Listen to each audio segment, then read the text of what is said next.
Welcome to the Growing Tall Poppies Podcast. I'm your host, Dr. Nat Green, and I'm so excited to have you join me as we discuss what it means to navigate your way through post-traumatic growth and not just survive, but to thrive after trauma.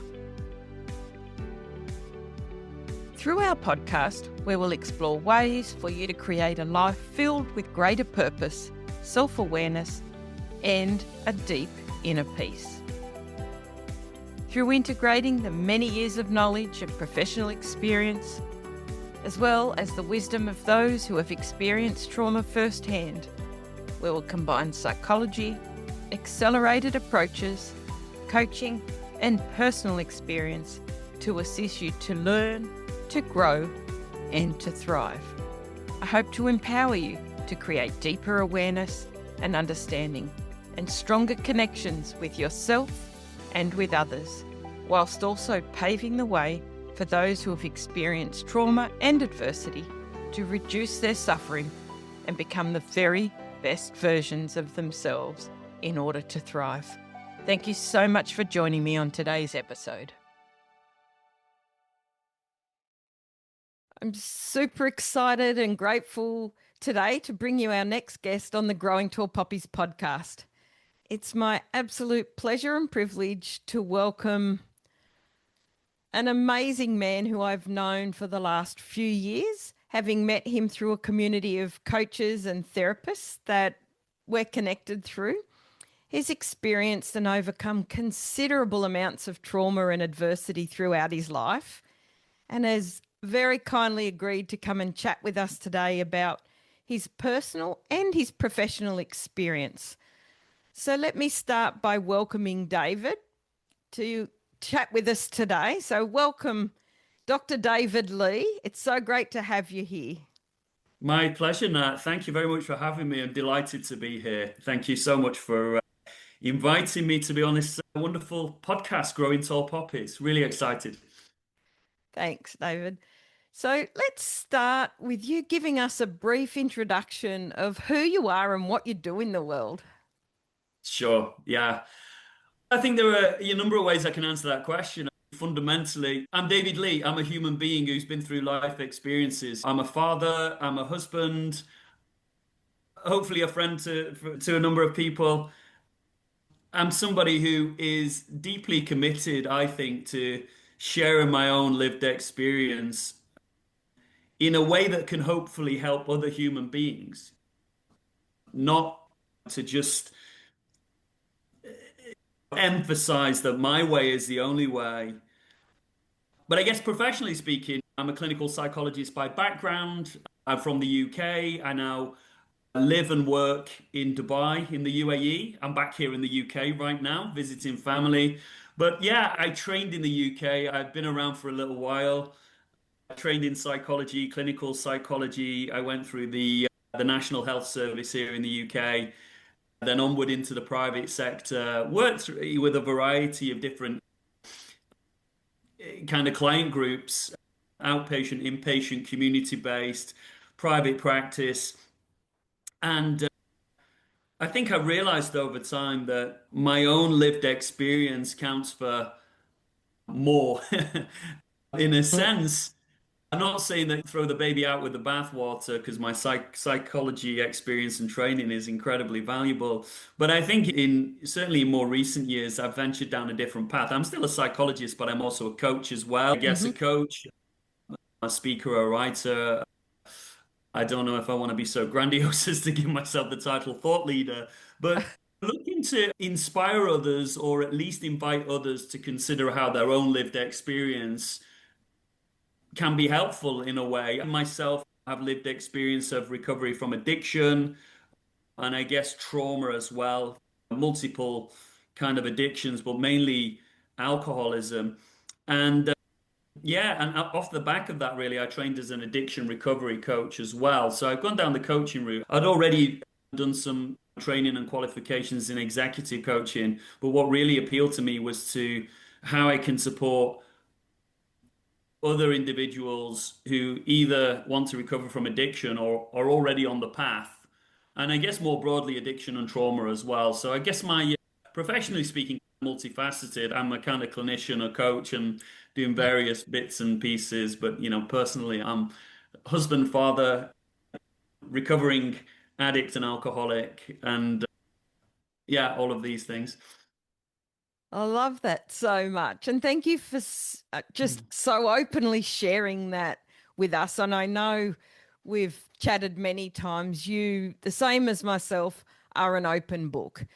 That what we've been through has led us down the path that we're going down, wherever that is for each of us. And yes, the background in clinical psychology is really valuable and really important. But as you so beautifully articulated, that lived experience brings just that different layer and additional level, I think, of wisdom and understanding and empathy into the room with our clients. Absolutely. For me, this has just been my journey. It's been a journey of recovery from addiction and trauma, going right back to childhood. And what really set the wheels in motion for that was me deciding that I needed to do committed, I say long-term work, but what I actually mean is lifelong work around who I am as a human being fundamentally. And it was the breakdown and the dissolution of my former marriage that sort of led me to do that, and my problems with addiction and alcoholism that led me into that. I'd done bits and pieces of therapy before when I felt that I needed to. But I don't know about you, Nat. One of the things in my clinical training is that I now recognize is it wasn't strongly emphasized to me the need to do your own personal inner work. As a psychologist, it was almost like take it or leave it. You want to go do some therapy, go get some CBT or do a bit of psychodynamic psychotherapy or look at this. But yet, when I speak to psychotherapists, including my own therapist over many years now, it's a fundamental part of the experience is that journey along the path. And for me, in more recent years, it's been therapy. It's been 12-step addiction recovery, which has become a way of life for me now. And other deep work, obviously the professional stuff around coaching, which also really attends to the personal as well. But if somebody had have told me this when I was in my 20s, way back 20 odd years ago, if somebody had said to me, if you're going to venture down the well-being, mental health, clinical psychology path or become a therapist, you should probably do work on yourself. I Oh, probably would have said at that time, what does that actually mean? And exactly. for You, so many years, I masqueraded as the expert, if you like, because I thought I had book-based knowledge. I'd done clinical placements.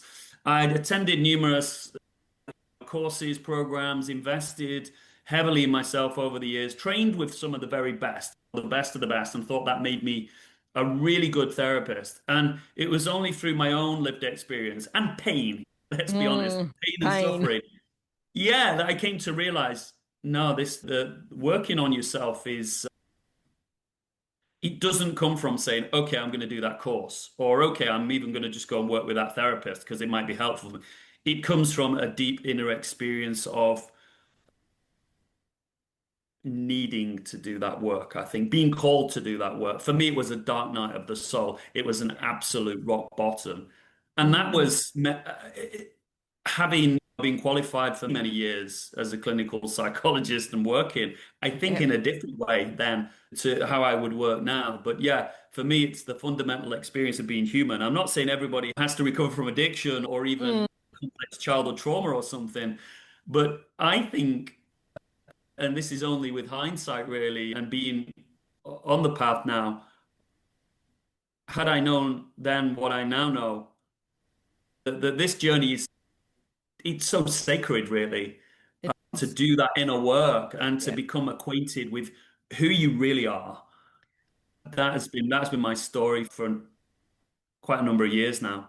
Yeah, I honestly think you completely nailed it. I was exactly the same. Yes, you did your training in the UK. I did my training over here in Australia, but, Yeah. and I'm talking a long time ago, over 35 years ago, or Yeah, 35 years now as a yeah, psychologist.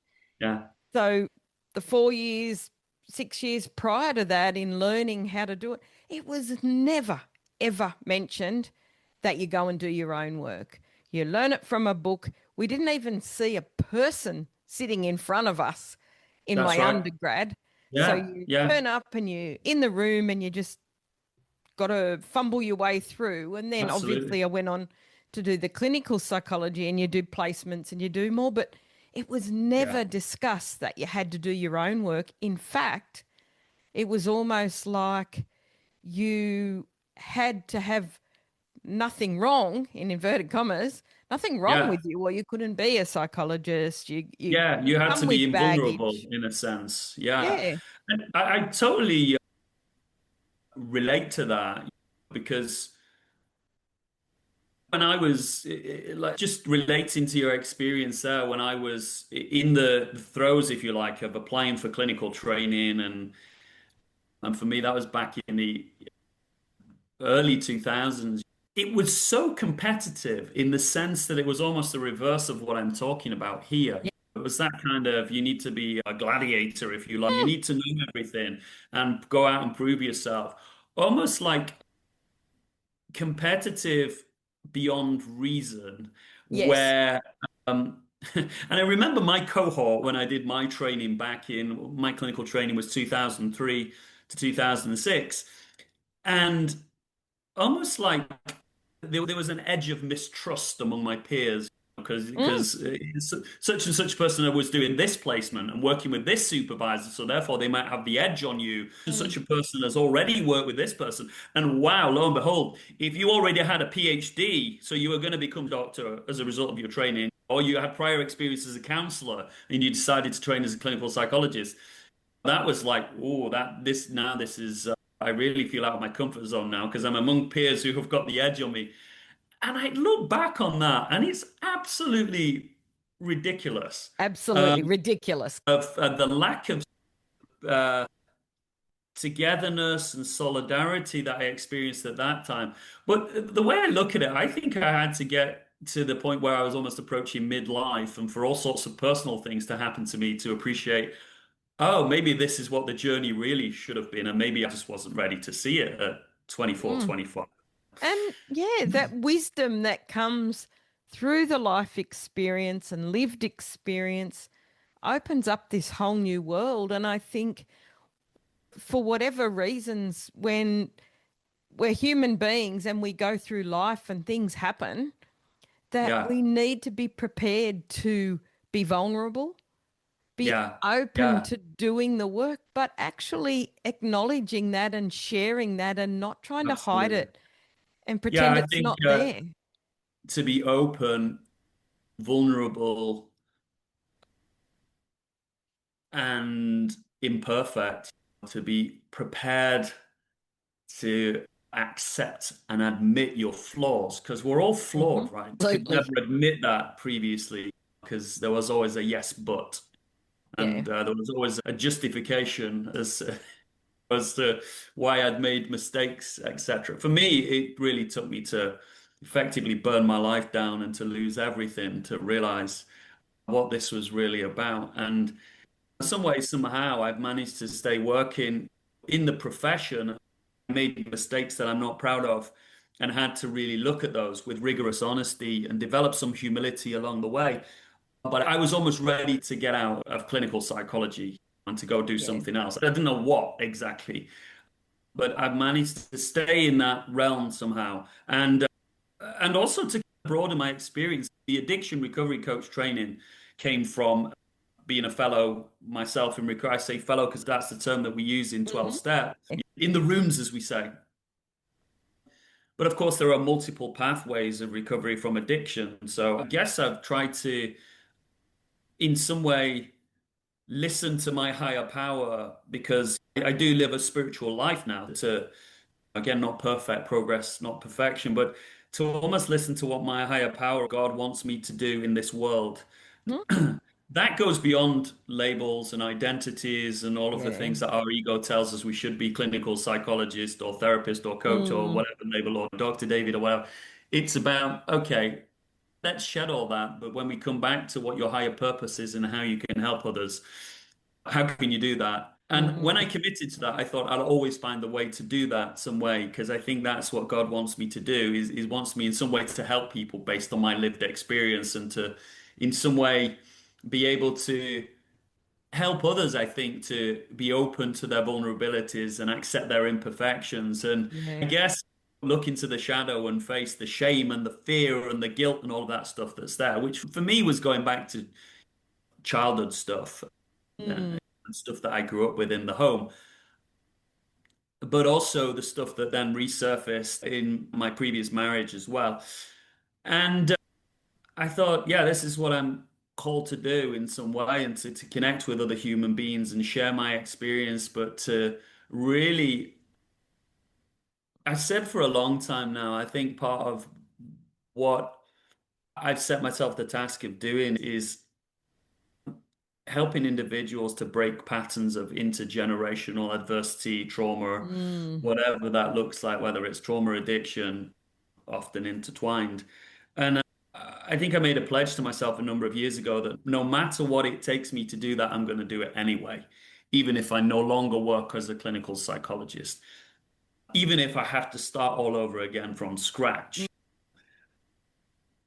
And I guess the way I look at it now is I reinvested my early training and experience in clinical psychology and all of that. And but it only made sense in terms of the life experiences, the trauma, the breakdown of the marriage, Yeah. the fractured relationship with my son at the time, and financial damage that I went through and everything, and having to look at myself in the mirror and start to do that with compassion as well.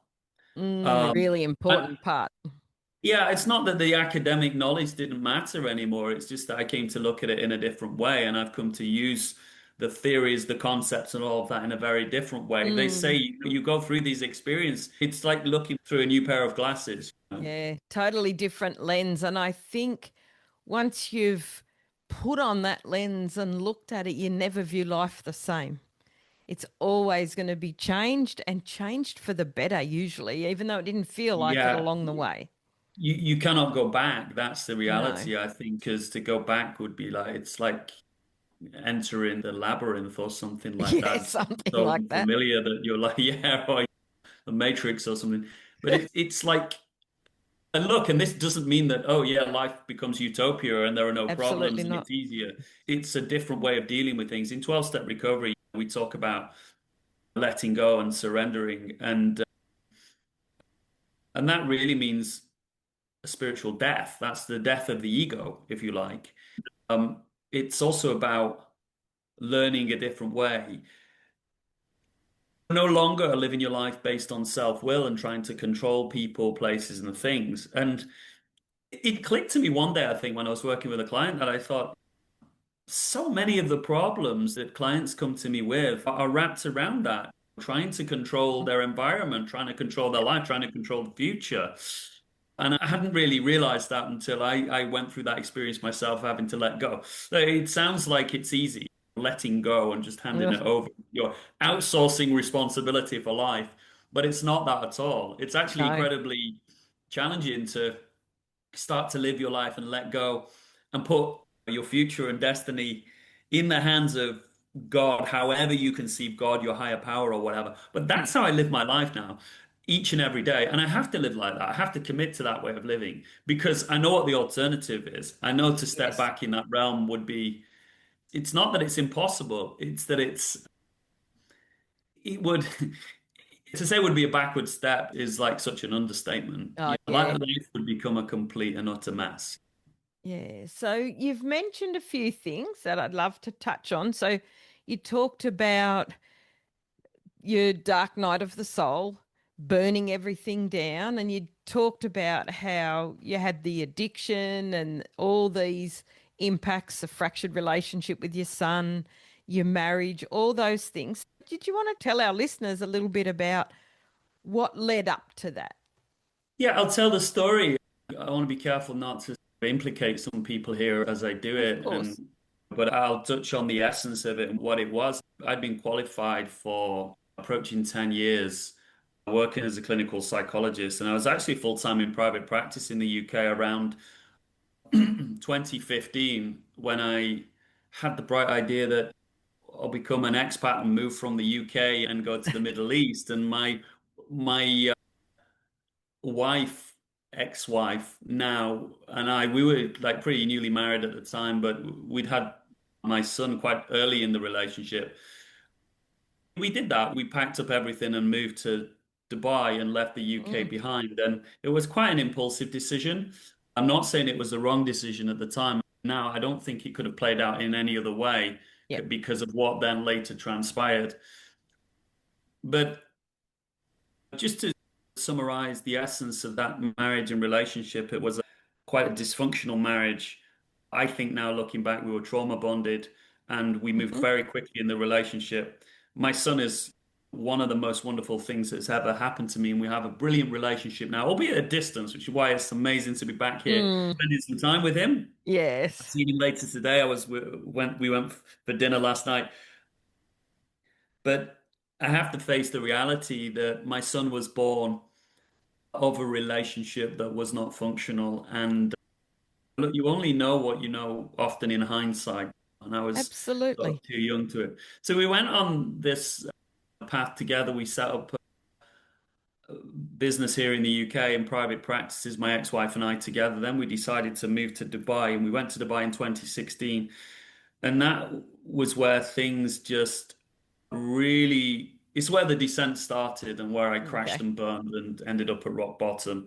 Things were very stressful. First of all, I hadn't really recognized how difficult expat life could be, in the sense that how expensive it could be, how sometimes promises are made that are not kept with regard to work. Look, I've had some amazing life experiences living in Dubai and in the Middle East that I don't want this to sound, because in a way I would not be where I am now had I'd not been living in Dubai. Mhm. We found it really hard, I think, to adapt to that shift of lifestyle and all of the stress.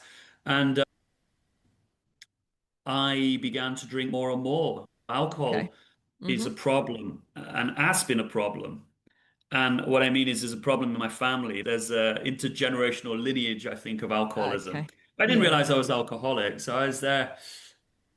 I got to late 30s, then hit 40, and things just became really unmanageable. I was drinking constantly. I was drinking every night.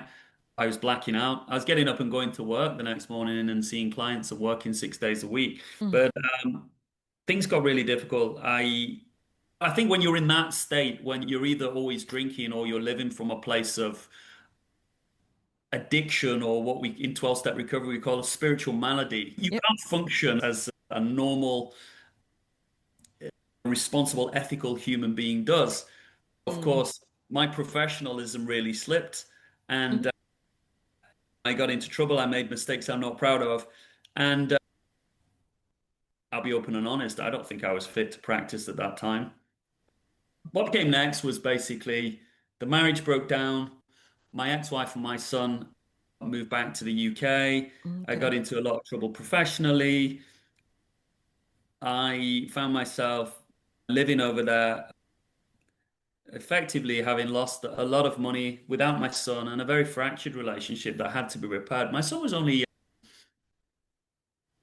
11 at that time. Okay. And that was it for me. It felt at the time like a fall from grace, but I look back at it now and there was never any grace really. There was just a highly qualified person on paper who had 2 degrees and a doctorate and a lot of sort of book knowledge. And okay, yeah, I had knowledge. I helped a lot of clients over the years, but I hadn't done the deep inner work or the spiritual work that I Mm. went on to do. And I wouldn't have done it had I not found myself in that dark night of the soul and needing to do it. Because I thought, what do? I either carry on drinking and I carry on creating a mess, and I won't maybe destroy a family anymore, or I Mm. certainly won't be in a position to rebuild the relationship with my son. But I could just carry on living a lonely life and carry on doing that, and I'll probably Yeah. never work again and contribute to society or help anybody again. And I thought, that's not what I want. And in fact, it Mm. then did cross my mind that if I carry on in this way, I'm probably not going to live a long life. My dad died Yeah. young. He died in his early 50s, very Okay. suddenly. And he had a real problem with alcohol. And I thought, I have a chance here. I have an opportunity. And I think that came to me as my first ever kind of spiritual experience, if you like, was that Hmm. awakening that I can go get Yeah. help and I can get real help. Mm. And from there, it wasn't easy, but I did. I got recovery. I went into long-term therapy. And then I started to reassemble my career, I think. Regular, very consistent clinical supervision, Mm. all of these things. I started to look at what do I want to do more broadly. Then I met my now wife, which is absolutely a beautiful experience. But she met me when I was very early in sobriety. I was going through Okay. such a change and transition, which wasn't easy, but I wasn't able to pick up the drink. And I'd say my wife now, Jazz, she's Filipino. She's just been such a source of strength to me. But I don't Mm. think it was easy for her early on to be with a recovering alcoholic and addict who's Mm. very early in the process. Yes, she's never seen me pick up a drink, an alcoholic drink, but she's been with me as I've navigated the 12 steps and as I've Mm. deepened in my therapeutic experience. It's been an incredible experience, I would say, in the last 6 years or so, but it's not been easy, but it's amazing how things transpire in your life when you set out on that path and you stay on the path. Yes, That's definitely. been my experience. Yeah. And one of the things that with all the interviews I've done in this over a year now that we've been podcasting Growing Tall Poppies, the one surprised me actually, the one common theme that every guest I've had has talked about is spirituality. Whatever Yeah, that spirituality means. And like you said, it doesn't have to be religion, it can be anything, but it's that higher power, that higher yeah, source outside of ourselves. And here we are again. You're talking about yeah, spirituality and when that first big recognition came for you. So tell me a bit more yeah. about that. It's, I never thought that I would be a person who placed his life and his will and everything in the hands of God.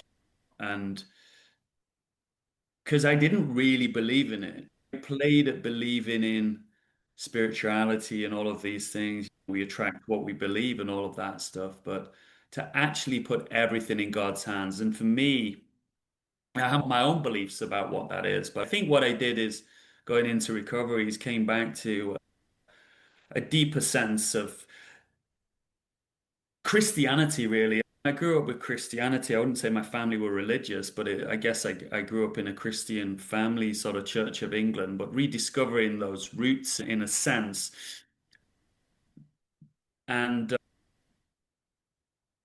connecting to Christ and the Christ in me as a human being, which is not my ego, by the way. And I'll share my spiritual experience was I had been out one night when I found myself lonely, alone, broken without my son, and suddenly under investigation for a regulatory issue. So my registration was here in the UK was threatened because of mistakes that I'd made. And I was scared and deeply scared. And I'd been out one night and I sat in this bar and I drank a few beers, I drank a glass of wine, and it wasn't for me, that wasn't a heavy night. But something spoke to me that night and said, I'm completely lost now. I just don't know what to do next. I don't have the answers. I could sit here drinking in this bar, but I don't think that's going to help. And I was obsessively trying to strategize and plan what do I do? How do I do? I've got no money. How do I get legal representation? And how do I deal with all of the admin that comes with this?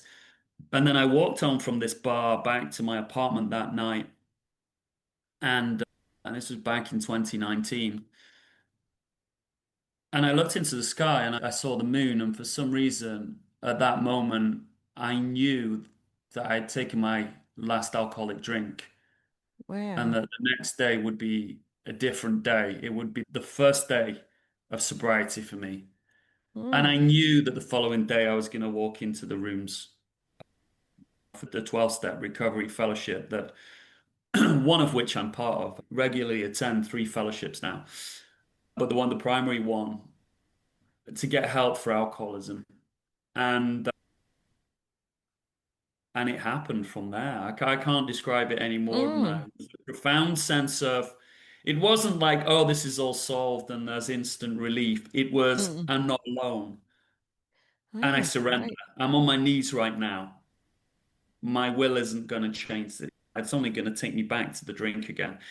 And so, yeah, that sense of spirituality, and it's interesting because in 12-step recovery, we talk about a God of your own understanding or a higher power of your Hmm. own understanding.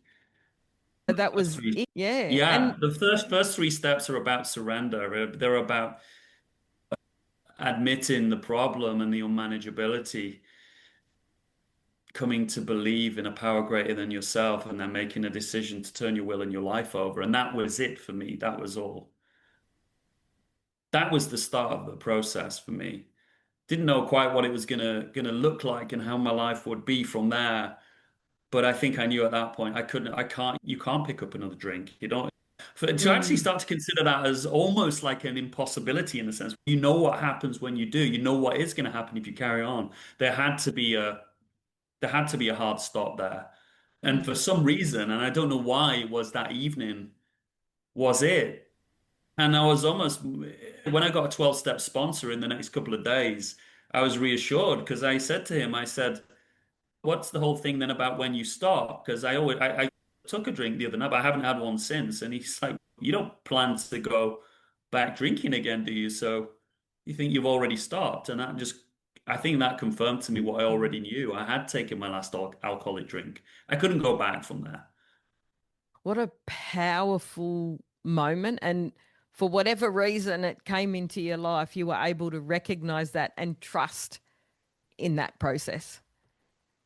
Yeah, something came to me very early on in my long-term therapy, one of my therapy sessions, and it was a kind of guided visualization stroke meditation exercise that we did, and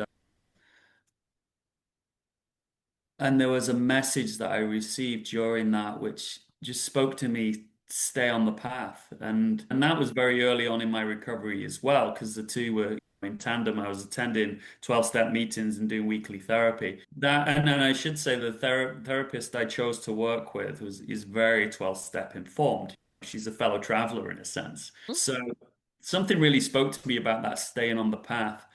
And I guess that leads me on to say that I'd always heard of this concept of a wounded healer as well. I didn't quite know Yes. what that meant. Yeah, we've all got stuff in our past. Okay, fine. We've wounded, we move on, we train, and then we help other people. But Hmm. then I really started working with my therapist and going along the path, as I now call it. I came to realize what it means to be a wounded healer. That I'd love you actually, to share that. I'd love you to share what your version of that is. yeah, it's not about ego. It's not about, No. okay, I've been there, I'm wounded, so I can tell you what you need to do. It's not about Mm, that. I can sit with a person and have a deep sense of what it's like to be at the turning point of going, what I thought was working for me is no longer working for me. And maybe it wasn't in the first place, but I had deluded myself into believing that it did, and to mm, recognizing that there is hope, but it's going to require work and it's going to require a commitment to change. And to observe that in somebody and to sit with that and to work with individuals around that. Like right now, clinically, I work with predominantly females, but I come hmm across a lot of males who are in some way going through a parallel journey to what I'm going through. mm, I made a lot of mistakes and I'm seeing the parallels with some of the male clients I work with. When I now work with female clients, I equally get a sense of what it is to go through trauma often in relationships. Look, I didn't have a good template for relationships right from childhood.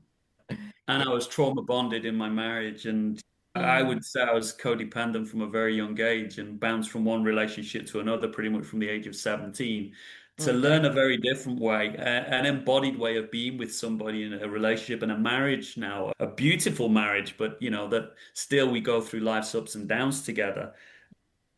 And to do that in recovery has been absolutely wonderful. But I had to make a lot of mistakes. I don't think I had a healthy relationship up until now Wow.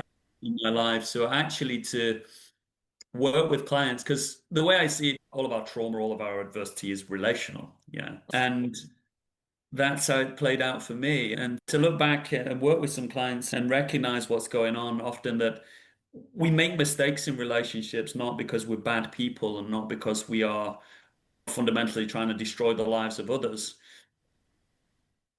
but because we are often traumatized and we're often needs have not been met, let's say. Mhm. There's a reason that I could be codependent and demanding in an adult relationship was because the inner child in me had never really been attended to. And I Mm, work with so many people now where I see those patterns coming up, patterns of whether it's addiction, trauma, acting out, infidelity, crossing boundaries. And yes, it's wrong. And it takes humility, accountability, and rigorous honesty to look at that stuff. But it comes from a place of pain. It doesn't come from people being bad bad. people. We don't Mm, like, intentionally set out to cheat on our wives or cross boundaries, let's say, or this is the shadow stuff, by the way. So for me, it's the stuff that I only really got to know about from my own personal therapy. What does it mean to look into the shadow? As somebody who's very traditionally a CBT therapist, oh, yeah, and to find myself then really exploring the work of Carl Jung and people like that, but to actually do that work, there is stuff in the shadow, but it's when we bring light to the shadow that we're empowered. And my sense is it's you don't do that work alone. I needed God to shine a light into the shadow in mm, order to be able to face it. I couldn't have yeah. done this work alone. I would just run from it. It's too dark. Oh, It's too dark in there. absolutely. And you didn't know where to look to find the shadows.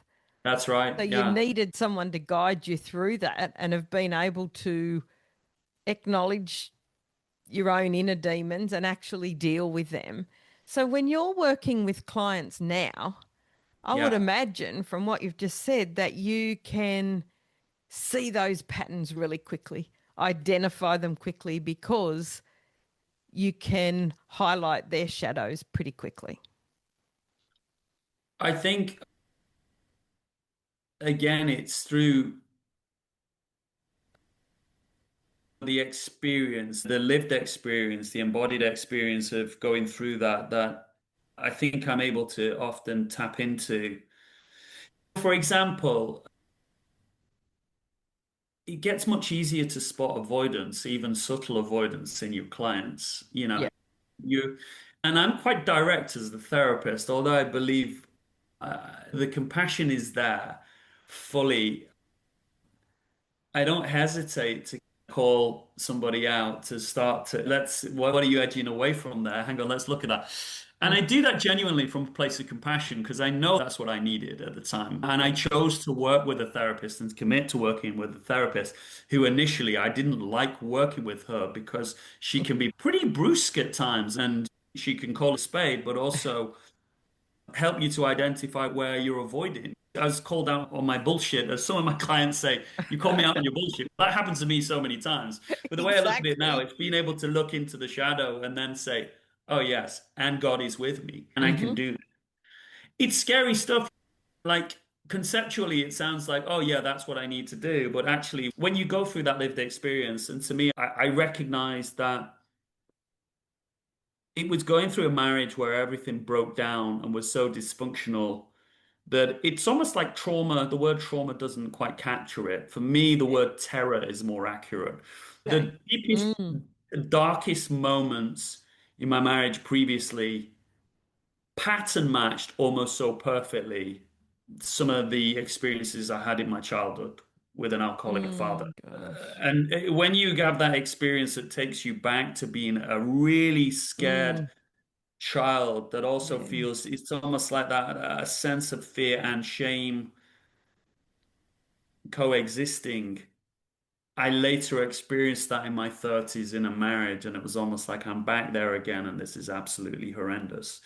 Oh, it And to would have do, triggered all yeah, of that back then. And you can understand how those patterns continue to play out through your life until exactly. you are willing to really do that deeper work because nothing would have changed. Your next Nothing would have relationship would have changed. been the Absolutely same. nothing would have changed. And for me, it was to recognize that I was psychologically, I think now, I don't hesitate to use this word, psychologically sick and spiritually sick. But so too were others in my life. So too were parent figures in my life, family, and partners as well. And to have compassion for others is also to, I think, to be able to connect to yourself fully and have compassion as well, to hold yourself with compassion and to Mm, know that you are held, to look deeply yes. into mistakes that other. If somebody, I did a great job of burning my own life down, but other people jumped on the bandwagon as well and tried to also dismantle what was left of it and then keep going. But to see where that comes from and to hold it with compassion. And I think, and to forgive. And it's such a unique experience. Life becomes lighter. Oh, there is an easier way to carry the load when you do that, when you let go, when you forgive, and you're able to unbuckle yourself from all of that resentment. Consequently, we say in 12-step recovery, fear of people and of economic insecurity will leave us. That's been my experience. I'm not saying I don't have days where I don't worry about money or I don't worry about what someone will think of me. But on the whole, I recognize that whether I'm challenged by people or whether I'm stretched financially or whatever, fundamentally, I know it's going to be okay. Stuff. It's just stuff that we deal with in the world now. It's not a catastrophe. So after having been through your deepest, darkest moment and rebuilding, you know that you can do anything. You can get yourself through anything because you're not Yeah, alone. that's right. And my sense is when I'm working with clients is you can explain this stuff theoretically and conceptually, but nobody gets it because it just doesn't, it's meaningless until you have Yeah. that inner experience. But when you start to do the work and you start to help people to change and to see those changes transpire. I mean, I'm a big fan in terms of my therapy work of EMDR. I was fairly Yes. late to the game with EMDR. I think I'd clung to the CBT and schema therapy for so long that for me to that's training EMDR and other approaches as well, like ACT, acceptance and commitment therapy. But I'm a huge fan of EMDR now. And why? I think because it resonates so much with the 12 steps in terms of the surrender and letting go process. I say in EMDR, we say go with that when we're doing the bilateral Yeah. stimulation. Yep. In 12-step recovery, we say go with God. Mm. And the idea of being open and fully willing to experience whatever's coming in the moment to moment. It's so powerful. It's so incredibly powerful. And you can just hear you telling your story. You show that very clearly of what you've been through, all the horrendous stuff you've navigated, and where you are now. So tell me a bit more about the work you're doing and what you're doing in the world now, because I know Yeah. things have shifted. Things have shifted. I am still working as a clinical psychologist in Dubai. I'm mainly working with clients with addictions and trauma. I get a wide range of referrals. I work with adults, but I will, for a time, I was working with adolescents as well, 12 years and upwards, but I mainly work with 16 and upwards now. So I mainly work with a adults, some older adolescents, early adults, couples as well. I don't do a great deal of couples therapy, but I do some. Predominantly working in a very integrative way, often using EMDR with clients in some way. And a lot of the work around addiction and trauma that I do is 12-step informed in some way. Yeah. And I did in recent years set up a brand, The Sober Way, and was working mainly online, predominantly with males, and it was around alcoholism. And that was a coaching program. It wasn't therapy because it wasn't in depth, but it was more like, uh, I guess, blending together some of my sort of clinical experience with the lived experience and developing a program which was more bespoke than like the 12 steps, but it wasn't depth psychology or anything like that. I think I had some epiphany moments along the way when I was working with some clients as part of that program. One is that I didn't feel that I had got it quite right and it wasn't quite what I wanted to do. So I thought I'd shelve that, put it on hold and see what spoke to me later. And I think now I'm forming more of an idea of what I want to do. And it's more about shadow work. But we hear a lot about shadow work in this day and age. You can Mm, you can just pick up a shadow work journal off Amazon, I think that probably. Yeah. ChatGPT wrote for somebody, but I would like to develop a program that is around facing the shadow Mm, in a way that has been inspired by my own lived experience. And I think initially possibly to work with men, but eventually to work with ladies, non-binary folk, however you define yourself. But there has to be a starting point from it. And because I'm a heterosexual male who's been through this experience and knows what it is like to navigate that path. But that said, clinically I work with, I think about 80% of my clients are female. But mm, so what I'm saying is I'm still working clinically, but I want to go much more down the working online again, both one-to-one and group coaching program. But I want to go beyond that as well. Like my passion is really to write as well. My passion is, I mhm. think, for language, to write, to speak. So I want to create movements based on my own understanding and lived experience of what it is to look into the shadow, to recover from trauma, recover from addiction, and to live lives where we can flourish. That's the direction I'm now looking to move in. I'm still working clinically, yeah. But I love this future vision that you've got for yourself because I think you have shown exactly what it's like to navigate that path to be a success from where you've come from. And I know it's still a work in progress. It's always a Yeah. work in progress. The journey's never Well, done. absolutely. I'm smiling because I was going to say that and I wasn't clear. Like when I set up the sober way, I wasn't clear that's what I wanted to do. But that was the first iteration of something, right? Yeah. Because the journey that we're on isn't clear. I'm not really sure what's going to happen today. I think I know Mm. what I'm doing this afternoon and possibly this evening, but I don't know how it's going to transpire. The jet lag might kick in and I might go to bed early. And and then we have all sorts of things that are unforeseen that come up that suddenly change the course of the day and change the course of life. I'm okay with the uncertainty now. That's what I'm saying. I Mm. know I have a sense of the direction I'm moving in. I don't know exactly what the first offer is going to really look like, but I think I have some sense of what I'm being called to do. So I'm okay with that uncertainty as I move forward.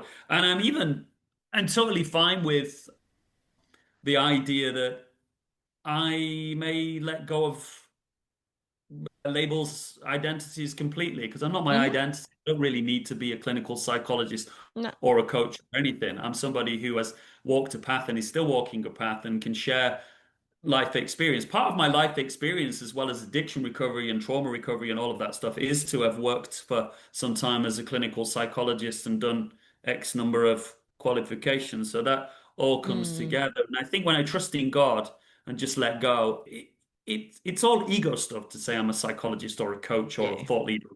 The reality is it doesn't matter if you can help people and you can find a way to reach them. And more importantly, if they are drawn to you and life Hmm. leads them along that path, it will happen. I know that because I've experienced that countless times in my life and continue to experience that day in, day out. So yeah, it's And having it's faith. and it's also it then becomes part of you were born to do that and you'll continue to go along the Yeah. path that you're meant to go on. So It's if trusting, is it? It's trusting sometimes blindly, but trusting also from feeling, and that's faith. It's going yeah, with grace and having faith that you are doing what you are meant to be doing. And if there are temporary problems along the way, you won't perish. yeah, so you've said like you've spoken very much about spirituality and faith. Would you say, David, that there's any other specific qualities or personal attributes that you see as being key for someone who's moving through trauma and into post-traumatic growth?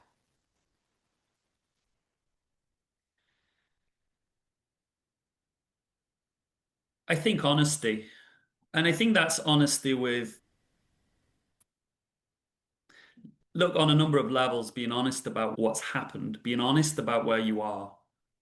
Mm, And that, from my lived experience, I was the psychologist and therapist masquerading as the expert who was deeply wounded yeah. and suffering in a whole lot of pain. But the ego was portraying something else. So Mm, the light was the suited, booted, do media interviews and speaking on stage and claiming to be the expert. The shadow was the underbelly of life, of pain. And so honesty about that kind of honesty about where you're at, whether we all make mistakes in life, mm, and I had to face my mistakes with rigorous honesty. But honesty as to where you are. How many yeah. people carry on as if they're invulnerable and that I can carry on and life their bodies are breaking down, but they're still trying to work 6 days a week Exactly. and see a caseload of however many people, whether you're a therapist or not. So honesty naturally goes with accountability for me, and that's Hmm. accountability for actually doing the work. Yeah. I learned that, and I can't remember who first told me this, was that God can move mountains, but you have to bring the shovel. You know, I love you it. don't just turn up. I haven't just turned up and it's been easy. Oh yeah, I'll just sit back and God will do all the work. But there is an accountability part to Mhm. recovering from trauma. And I think to post-traumatic growth, post-addiction growth, however you want to look at it, post-adversity growth, there is a honesty and accountability go hand in hand. And I also think the other thing, which I don't think is so much of a quality as willingness, and I think that's about willingness and Yes. open-mindedness. So we talk about in recovery, honesty, open-mindedness, and willingness. I think the willingness is sometimes to let go of defiance and open up to a new way. And Yes. it's not, you can't really explain how you become willing to let go of everything. How do you become willing to let go of the future and your Mm, idea of what the future is going to be like? How do you let go of this idea that I don't know. You may not live in the big house in the countryside that you want. You may end up somewhere else. You mm, may not end up married with four kids or whatever. Life may take you down a different path. How do you let go and become willing to not try to control the future and control people, places, and things? Great question. Again, and for me, it's facing up to what's already there quite often. The clue is usually in the pain, but a lot of people don't want to explore those pain points Yeah. And I think that's that too deeply. willingness is in being willing to explore the pain points and, like you Yeah. said, the shadows and really be open to doing the work no matter how painful it is. That's been Yeah, key. that's right. And once again, you don't do this work alone and you No. don't just look into the shadow and feel the shame and the terror and all of that stuff and just stay there. You go with grace and there is a whole, I think one of the most brilliant sort of innovations, if you like, in recent years is some of the technical advances that we've made in terms of health, mind-body integration, but comes Hmm. through neuroscience and biology, and things like polyvagal theory, for example. Yeah. There is a way of being with trauma and pain and adversity and whatever, and shame and what lies in the shadow in a contained way, through being connected in a safe way to others through the breath, Hmm. through mindful and curious, compassionate exploration of the body. We don't just jump into the shadow and get lost there. No, We don't we need have to to do that. manage our nervous system in the process as we do that, for sure. Absolutely. Yeah. David, as we move to wrapping up the conversation, where can our listeners find out more about you and find you online? Yeah, I'm in a state of transition, I think, in terms of social media, but something will be coming next. I don't know what exactly, but you can find me for now on LinkedIn as Dr. David A. Lee. Yeah, Dr. David Lee Psychology on Instagram. Those are the places that's best to find me. Yeah. Yeah, and we'll put that in the show notes. And I always finish our interviews with one of my favorite questions. So, David, what do you think your younger self would think of what you've achieved?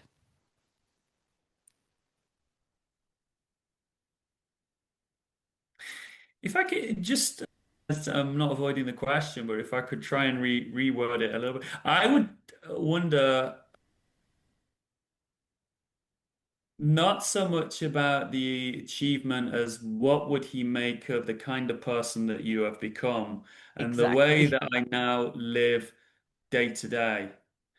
I think that he probably would not believe that you don't have to live from a state of constantly feeling that you're in danger, or you don't have to live from a place where you're constantly striving and doing and pushing. He probably wouldn't quite believe that you can come to a way where you can be centered and present. And part of attending to life, the business of life each day, is about being rather than doing, and being grounded and centered and showing up for others and for yourself. I don't think he would understand that, but he would have some sense of, wow, this is what it now looks like. And That. journey I must have to go on to get there. But yeah, because I would have no conception of that as a boy or as an early adult or even 10, 15 years ago. I would have no Mm, concept of. wow. Little David's come so. I think I'd take little David with me, young Yeah. David, and I still do that each and every day. I have to find a Mm, way to turn to him each and every day to nurture with compassion. And then adult David takes care of the stuff that adults should take care of. Because little boys yeah. shouldn't have to take care of Mm, some of the things that life throws at us, but he might need to be contained and held with compassion. And then we move forward with faith and I courage. love that.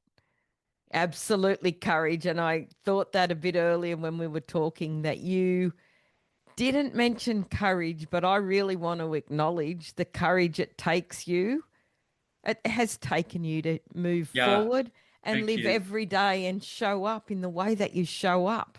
Yeah, and I'm sorry I missed that because that is really important for me as well. And that's something that I observe in my clients. And it's something that I think when I remember that I do commend in my clients is the courage that this work takes. And it's always so inspiring to see changing clients and to recognize that you did this from a place of courage. Oh, and Yeah. that is needed. Yeah, that's needed at the outset, really. That when you Hmm. stand at the turning point and you have an opportunity to do this work, courage is needed. Yeah, for sure.